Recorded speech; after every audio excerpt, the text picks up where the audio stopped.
And we're back. Hello, everybody. Hello. Hello. Welcome back to your doom. So, Yay! poor Thorfiviel. Thorfiviel the incinerated, destroyed in a panic by terrible magical flame, put open the pentagram door.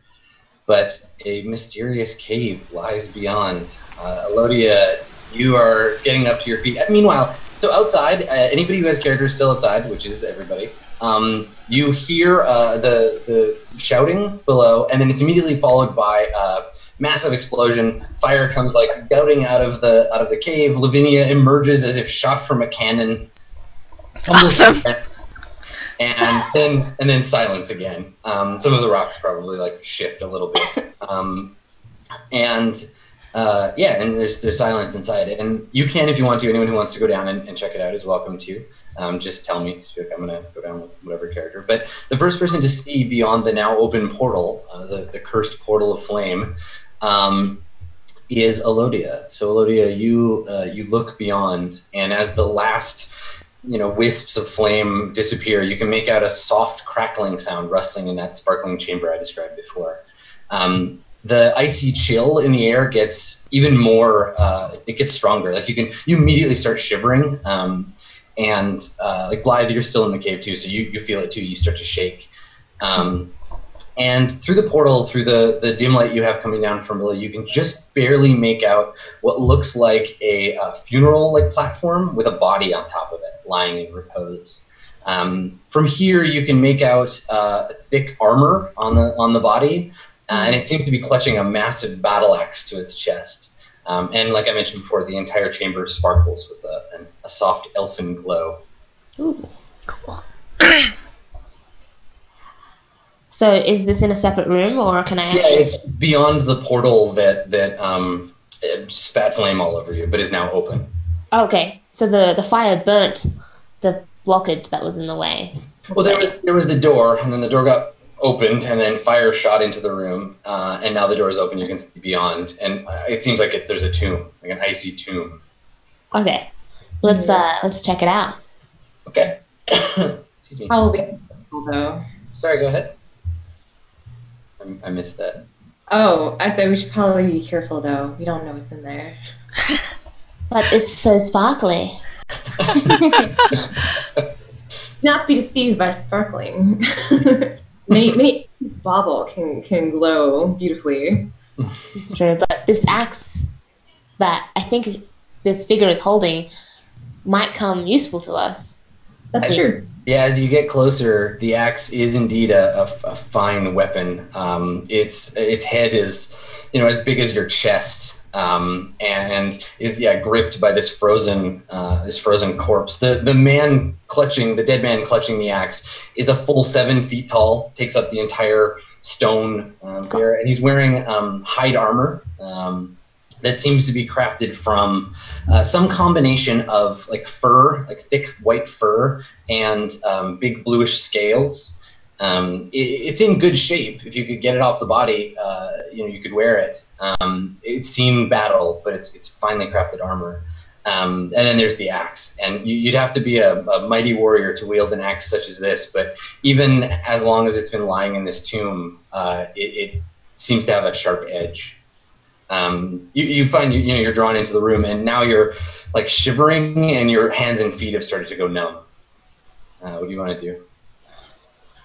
All right, I think we must act fast because we might freeze to death. True. Do you think we can just grab it, or do you think there might be traps set around it? Well, as a trapper, I have quite some experience in the matter. All right. I should go first, suss out the situation. All right. It sounds to me like you want to discern realities, and you can take your +1 because you're explicitly looking for traps. Oh, sweet. Yeah, so roll, add your wisdom, and add 1.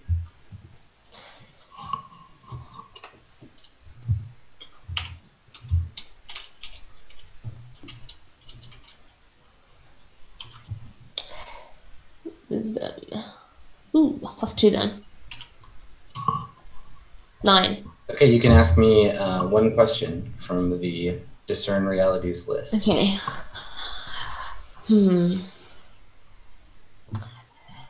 what here is not what it appears to be? Okay.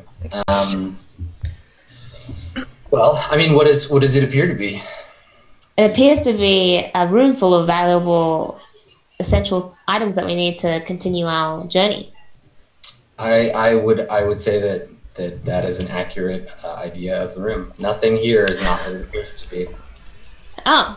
Mm-hmm. So let's grab the axe and possibly the armor if anyone can fit into it. All right.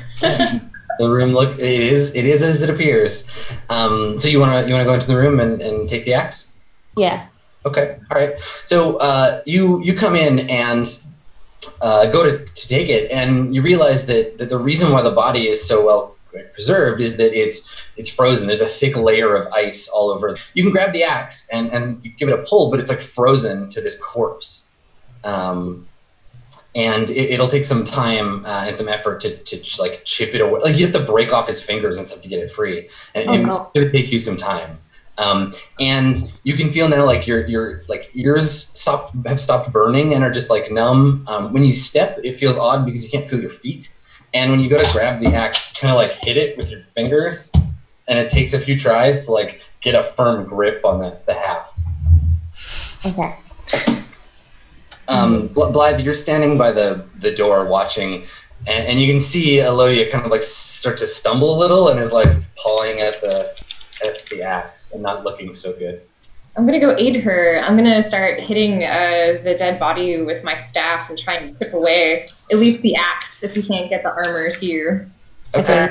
Forget about the armor. It seems too troublesome. Maybe I can use my knife to chip away. Yeah, that sounds good. So you're gonna use your knife to like chip away at him, and you're gonna use the staff to just try and pry it free. Yeah. Okay. So who's the primary actor? It sounds like it's Elodia. Mm-hmm. You're the one making a roll. Okay, let's see if you can do it fast enough. God.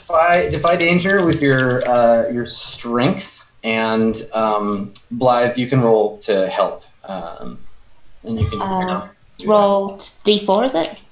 Okay. Blythe is no help. It's fine. Oh God. Plus 1. Oh. Yeah, 2d6 plus your strength if you have a bonus.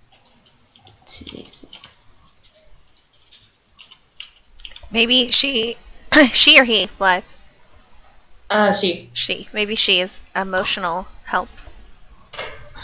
Emotional support. Whatever it isn't helping. Okay, so I think you can do it, but the effort and time that it takes that you both exert leaves you feeling you're both shaky. So take the shaky condition. Oh yeah, my character says that. Yeah, you emerge from the cave with the axe in hand, but yeah, not feeling so good. There may be some frostbite. You might end up like losing a finger or something. But you have this black now, so who needs fingers, right? Certainly not the guy who had the axe now that you've chipped them all off. So, Elodia, you're carrying the axe out? Currently, yeah. Okay, how strong are you? I have a strength of 12. Okay, just hefting the axe, like holding it in your hands, you know it would be too heavy for you to wield effectively. Yeah. You could try, but you're gonna stagger around and be like a Dark Souls character that doesn't have enough stats, just flailing your weapon around. Does anyone else have a higher strength? Another member of the party. Also, the axe, the head of the axe doesn't appear to just be made of steel. It's darker and has that same sparkly sort of quality as the walls of the cave. If there was someone in your party who knew anything about making weapons, they might also be able to tell you more about this find that you've got. Well, the blacksmith? Oh yeah. Could be. The rest, my friend. Please examine my axe that I have just attained and give me some info on it. All right. So you guys want to reconnoiter? Where do you want to be? Up on top of the pile? Do you want to be down like behind the keep? Do you want to go into the courtyard? Where's everybody going to have this little like let's get back together and talk about stuff situation? Near the hole. Yeah. Outside of it though. This stuff will happen. Outside the danger hole. Okay. All right. So what do you tell the rest of the party that you saw down there? Like, what happened? Because I mean, everybody else just heard an explosion, and then now you have an axe and frostbite. Maybe that's the axe's name. Maybe the axe is called frostbite. Well, I'm gonna say, well, I'm feeling pretty ill, guys, so I can't say for sure exactly what went down there, but there was lots of flames, lots of snow, and then I found a guy with an axe, and he was sitting on top of a table, I suppose, and I kind of stole this from him. I think it could be of more use to us than him. I agree. Yeah. Don't judge me like that. Good job. No one asked where Thorfiviel went. Oh, yeah. I mean, I guess. I think that Lavinia, when she shot out, would have probably screamed something about, holy shit!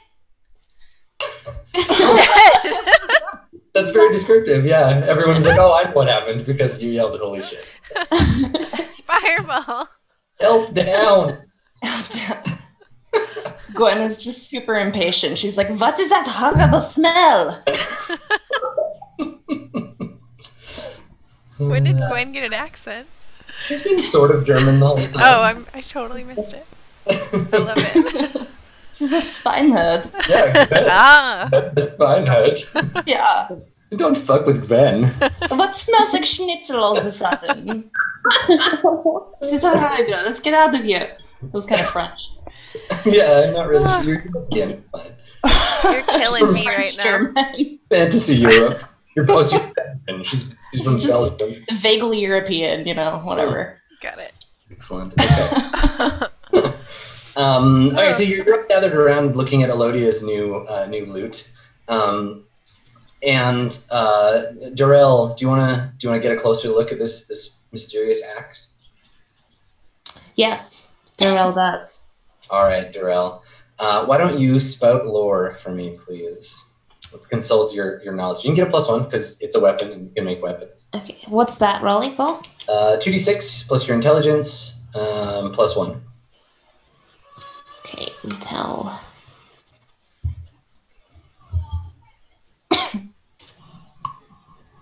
Nine. Okay, so I'll tell you something interesting, and then you got to decide how you make it useful. Right. So the axe is not crafted of any metal that Darrell has ever seen before.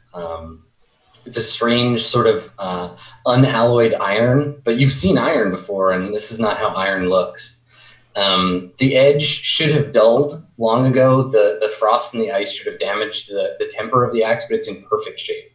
The haft, the handle of the axe, crafted of, at first, what looks like wood, but when you hold it, it feels more like stone. It's got the texture of wood and it's like wrapped in leather, but yeah, it's like hard and cold like stone. It's covered in markings, like strange ornamental markings, but you don't recognize them. You'd have to find a sage or someone better versed in such mysterious things. As a weapon, though, it's certainly a fine weapon. But I mean, looking around the party, I mean, who's got the highest strength? Does anybody have like a really high strength on any of your characters? 12 is the highest I have. 13. Nobody could beat 13. Okay, who has Gwen has 13? Mm-hmm. All right, Gwen might be able to wield the axe. Her pig wrestling muscles have readied her for such a weapon. But anyone smaller will really have a hard time, making it connect. It's a very heavy weapon. All right. So, Elodia, you're the owner of this strange thing. What do you want to do with it? All right. Well, with Darrell examining the axe, she determines that maybe it's a little bit more trouble than we can all bear because of the strange markings and the unfamiliar material it's made from. She warns Elodia about this, but Elodia insists that the weapon could be of great use to us in the future. And she says, Gwen can, she's got pigs, and maybe her pigs can carry it, and it won't be of a burden to us at all. I want to hear Elodia and Darrell get an argument about this, and then have Galaniel step in and try and break it. Just keep that going for us. No, I'm just kidding. Awesome. They come to a unanimous decision, and the axe is then passed on to Gwen. Gwen, She straps it on her thing. do you accept this strange weapon? I accept. Okay. I don't know these things, these markings, but it looks good for smashing, so. Now I'm Russian. Yeah. No consistency. I love Just spin the wheel of I'll your. be Irish next time. Like, as long as you can do a better Irish accent than we will be fine. Right? So- I have to watch Young Frankenstein and study up. Oh yeah. Movie. So, yeah, I mean, like Galeniel and Tenoniel, by your very nature, understand magic better than any of the humans here. If either of you wanted to take a look at this axe, you might be able to parse something out. But Yeah, I want to think about it. Tenoniel walks up to it, and her strange pop-eyed gaze what's gets really close to the metal. Just like, Gwen's like, what do I do?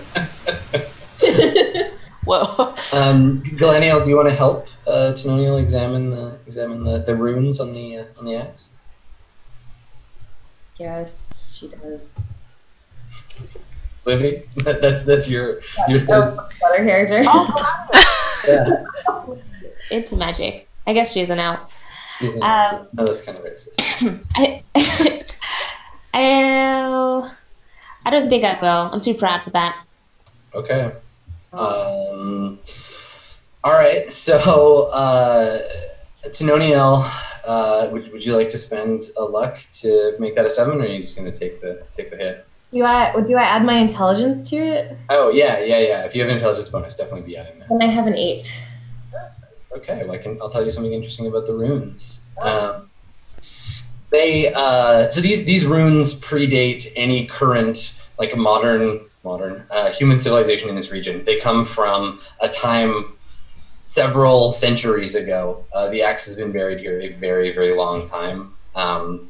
And by examining the runes, you get the general impression that they are dedicated to some dark power. This is not a paladin's weapon. And if these are the runes are what's empowering the axe to maintain its edge and its strength, they'll affect the wielder, certainly, given enough time. Gwen's soul may be in danger, though from what, you don't know. She examines it for a lengthy period of time, a little too long. Like pokes the tip of it, the very tip of her finger, and looks up at Gwen with serious eyes and says, "There is a darkness in this blade, within this axe. If you wield it, you may succumb, actually. I warn you." But it may be useful to us now. So it might have to be a sacrifice that you have to make, but it is your decision. I have pigs to care for. I don't care for this evil. I don't have time for this. I have to care for my swine. Relax. I will not carry this. Oh. What will we do with it? Can we sell it? There's not really yeah. any shops around here. We could sell it eventually. No, if you take it back with you, yeah. I mean, you could occasionally, strange folk, adventurers will come passing through your village looking to stay at the inn, and you might be able to pawn one off on one of them. They tend to be suckers with a lot of money. So, who's going to carry the axe if not wield? It? Yeah, Blythe will carry it. Okay. She said, I'll carry it around if you want, and I'll just sell it when we get back to the village. Yeah, you are a merchant. Cool. Ah. A little heavy, though. Okay. She taps on her back, and she bends over a little bit. Okay. All right. So Blythe has the axe. Perfect. Got to keep track of it. No reason whatsoever. Okay. So the night has fallen completely now. The only light you have is from the moon occasionally as it breaks through the thick storm clouds that have been rolling in since you arrived at the keep. Within an hour or so, the clouds will obscure the moon completely and it'll be dark out here. Where would you like to go? Certainly, despite the impending ambush, your fellow villagers lie somewhere captive in the keep. So it seems to be relatively safe down in the hole now that the fireball has come out, right? Well, it's still. I mean, there was the fireball, and then there was the whole like freezing to death thing. But that's just. I thought that was just past the door. Yeah, it's in the tomb. So I mean, should we retreat to the hole for like safety? You want to make camp in the hole that had like made the characters think each other were monsters and try to kill each other. I thought that was all just as a result of touching and stepping into things. I mean, I'm no sage, so I can't tell you. But so, I mean, you could, yeah, sure. It's out of the way. You could hang out in there if you wanted to. Any other ideas? Pepper says, I think that we should use the cloak of night to ambush them instead. Yeah. We should do what now? Because it's dark out, we should ambush them. Oh, I thought you had a magical cloak or something. That's what I heard. Your sound just like cut out right at the right part. It goes really well with the breastplate of strategy and the boots of knowing when to attack. Got it. Lasso of truth. I'm fine with that too. The helm of tactics. Yeah, I mean that's certainly an opportunity that you do have ahead of you. Does he have anybody else? I like that idea actually. I think we should explore more and find the enemy, and if we can see an open opportunity, take it to strike that. Okay. Yeah, sounds I'm done with that. Okay, so are you all going to just go traipsing into the courtyard together, or are you going to send some stealthier character on ahead, or? Probably gonna volunteer Galaniel. She has a light step, as she's an elf hunter. Yeah, she's definitively equipped for that. Yeah. She does have 2 arrows remaining, if she needs be. Can use them. Excellent, okay. No. Go ahead, Carrie, I didn't mean to interrupt you there. Something about Tenonio? What's that? Oh, I thought I heard you say something about Tenonio. Oh, I'm sorry. Yeah, she's gonna go with her. Oh, thank you. Elven Knight. Company. Okay, all right. Well, yeah, because you are sworn to protect Galaniel from the others. Yeah. Okay. So your plan. What are the two of you gonna do? Describe what your characters are doing for me, because I don't know if there's a. We'll see if there's a movie. Okay. Well, based on the terrain, we're going to, peek around corners, go between trees and bushes, and just kind of explore the area. Yeah, so you wanna kind of just like scope out the courtyard. You're not really like trying to. Okay, and you're intentionally trying to remain unseen? Oh yeah, stealth style. Okay, all right. It's nighttime. You're both pretty stealthy to your elves. I'm not gonna make you roll. There's not danger here. These beastmen are not very bright. So, yeah, the two of you can sort of case the joint and get a good look around. The courtyard is much as I described. There's the well, which has been sort of stoppered by a heavy stone cover on top of it. It's got a wooden like block and tackle with a rope that's coiled up next to it. There's a bunch of rubble on the north wall, and then the northeast corner is where the sinkhole is all caved in. And as you approach the sinkhole, you get the sense that it's like walking on a frozen lake. Like it feels hollow under your feet. You're almost certain like a heavyweight would crumble whatever, crust you're standing on if you get too close to it.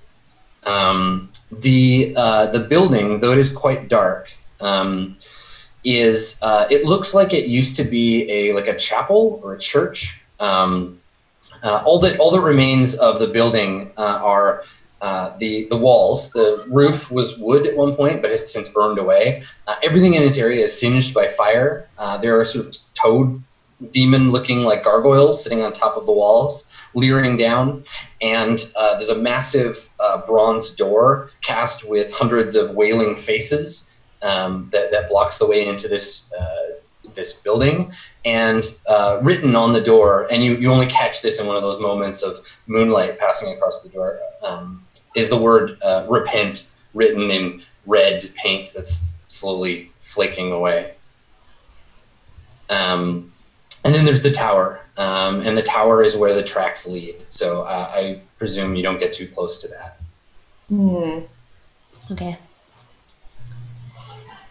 Well, after sufficiently scoping the area, we will report back to our fellow community. Okay. / friends that we've become. All right. And share the news of the area. What do you guys think? So there's the church, and it looks pretty creepy, and I'm not sure why it says repent on the front door, but it doesn't look good. There are all the screaming faces. Were there actual people or beings or? No, the courtyard seems abandoned. Huh. It seemed pretty quiet when we went, but it also seems quite dangerous for those who have a heavy step. Yeah, how big is that frozen lake? Is it like, is there any way around it? The elves are throwing shade on the humans. Yeah, I'm saying you're out of shape or anything. Like the ground might collapse under you. Yeah, it was a metaphorical frozen lake, right? Like they were on, as they got closer to the sinkhole, they could tell that they were on a sort of a crust of dirt that stuck out over a pit. Again, if they weren't elves, it would probably collapse. Yeah. Close to the edge. Okay. Yeah, and I think the enemy lay in a tower that over the hill, so I'm not sure if we should get really too close to that, as we didn't really see anyone in there, and so we don't know how many there are. Yeah, the tower, I mean, from the courtyard, you could tell the tower is where the bell was being rung from. And yeah, it's the only building here that looks like it's been maintained at all. It's got like a proper door, and the stones are all more or less intact. If they're keeping our people anywhere, it's in that church or in that tower. Right. Yeah. One of the two. It's in the crappy places. So is there any way to get to it that is stable? Yeah, I mean, only the sort of like lip of the sinkhole. It really is any danger. I see. Yeah, I mean, here I'll draw let's use this tool that we have on the internet here. Oh, yes. So the fort is kind of shaped like the square, and the tower is in the bottom corner, like right here. Apparently, it's purple. The gatehouse where you came in, or we're going to come in with the portcullis, is over in this corner. This is all caved in, and that's where you came in. You guys snuck in that way. And then this is all sinkhole here in that corner.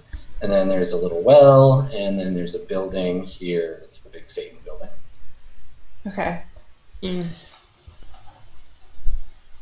I like it. And yeah, then y'all came in this way. And then there's like, like I was describing before, there's like a lip of dirt kind of around the whole thing. Yeah. So there you go. Trying to get this thing centered on the camera, and I'm doing a terrible job. So everybody else can see my awesome drawing. Yeah, so Those are Beastman tracks. That's actually super helpful. Yeah. I totally forgot we could even do this. Now, here we go. There it is. That's awesome. So, like, this is the kind of, like, danger zone around the sinkhole. Like, the elves can walk on here safely, but, if you get too close, chances are pretty good of collapsing on you. Yeah, there's a little door. Keith. This is a scary place with the toad things. Where would you like to go? What would you like to do? It doesn't look like anyone's watching you. Like, you don't see anybody up on the tower, and they've all retreated into the tower itself. Okay, well, I'd like to propose an idea to the group. Okay, who is this doing the proposing? Is it Galani? Galani. She did get to have a good scope out of the area. She didn't get too close to the tower, but the idea that she's proposing is she goes south to the left of the well, down around the opposite direction, so no one goes into the sinkhole, and then we silently and stealth-likely invade the tower. Attack them while they're in the bed. While they're sleeping. What do you guys think? Too dangerous? I'll do whatever. I mean, that's better than any plan that any of my characters could come up with, so I think they would agree with whatever. Because I feel like if we attack the tower, we might find out how to get into the church safer. And inside the church, I think that's where they're keeping our fellow villagers. Okay. You might be right. Yeah, I'm good with that plan. I'm a hunchback with pigs. I can't traverse anything else, so Okay. it sounds good to me. So so everybody, tell me what your characters are doing, and we'll see what happens. Well, I think Galaniel will opt to lead the tiptoe step crack the tower, Okay. and my other characters will just be in the group behind, trying to be as silent as possible. Okay. All right. So you want to move towards everybody's going to move quietly and sort of try to be stealthy and get across the courtyard. Yeah. All right. Okay. So you all cross the pile of rubble, go down the other side, and you see the dead body of the one of the crushed beastmen from when the cave-in happened. You cross the courtyard, which is, now that everybody's got a chance to get in here and take a look, it looks like it hasn't seen foot traffic in several hundred years. It's all covered in weeds. You have to be careful in the dark not to trip over loose flagstones that are just sticking up. There's all kinds of hidden kind of dangers, so it takes quite a while to get across the courtyard. As you come close to the big scary building, someone notices, I think maybe Elodia, when you see it. No, actually, it would be Daryl. So Daryl, you see that the door to this like chapel thing with the scary words written on the side of it, it has a big wooden plank. You notice it because okay, a plank, a big wooden plank across the door on the outside. So that's interesting. Yeah, the door is barred from the outside. And then you all end up at the tower. So the tower itself from the outside, just to give you guys a little more detail now that you're here, it's a huge, sturdy-looking, moss-covered tower, and there's a single rust-covered like metal and wooden door. It's the sole entrance, and above it is a leering demon face gargoyle. There are no windows in the door, but there are thin, like deep arrow slits about 2 stories up.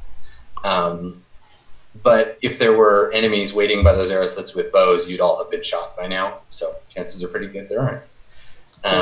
Yeah, and so even in the darkness, it looms like a black sort of monolith against the already dark sky. And as you arrive at the foot of the tower, a peal of lightning and then thunder tears open the sky, and it starts to rain.